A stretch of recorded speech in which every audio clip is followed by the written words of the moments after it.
the Varroc Group. In fact, we will be focusing in on just getting in some market perspective on that. And R Srinivasan, CFO of the Varroc Group, now joins in to talk a little bit about what has been a fairly stable set of numbers. Thanks so much for taking time out. Can you tell us what has helped you achieve the robust growth despite a decline in the global PV space and a subdued demand in the domestic 2- and 3-wheelers?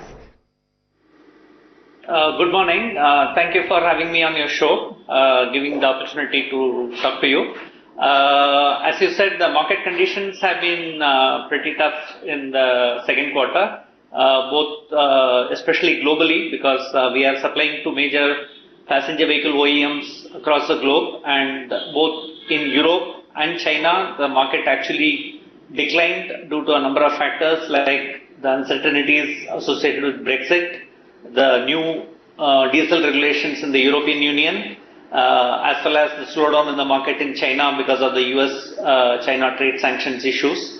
So in that environment, our global lighting system business did pretty well. All the efforts we have been putting in terms of growing our share with our major customers and expanding our customer base over the last 2 to 3 years have given significant results. So we have been able to grow the revenue in the global lighting business by about 24%, which is predictable in the given market situation. Coming to India, where our business is focused on mainly on 2-wheeler, 3-wheeler segment, even though the market is growing still, but the growth rate has slowed down compared to Q1 due to a number of factors like increase in fuel prices, the change in insurance regulations, which all led to slower than expected start to the festive season. So combination of these factors, but in spite of that, our major customers are doing well, and we are continuing to grow our share with them. So the Indian business also grew robustly at about 27% in revenue terms. So overall, it's been a strong revenue growth momentum, which we have been maintaining, able to maintain from Q1 into Q2. What about the currency depreciation? Have you seen the impact of that as of now? There's been a bit of a reversal. So how have you managed on the realizations front as well as margins? Yeah, actually, the currency impact as well as other general raw material increase, which is also linked to crude prices and so on, have had some impact in our margins on the India business. So we, even though we managed to grow our EBITDA margins, but the growth was a little lower than expected. With all of our major customers, we have agreements in place for price adjustments, which comes with a lag of 3 to 6 months. So because of that, this quarter we had a bit of an impact, but we hope to make it up in the coming quarters. Okay. Now, can you give us a sense as to, who your key clients are? Because we've seen the client growth at almost 50%. What is the other kind of orders and, revenues that you're seeing from your top clients? Yeah, in the India side, Bajaj is our biggest customers, contributes to a little more than half our revenue. And as you know, they have been growing quite robustly in terms of volumes as well for some time. And we, as one of their biggest suppliers, we continue to benefit from that.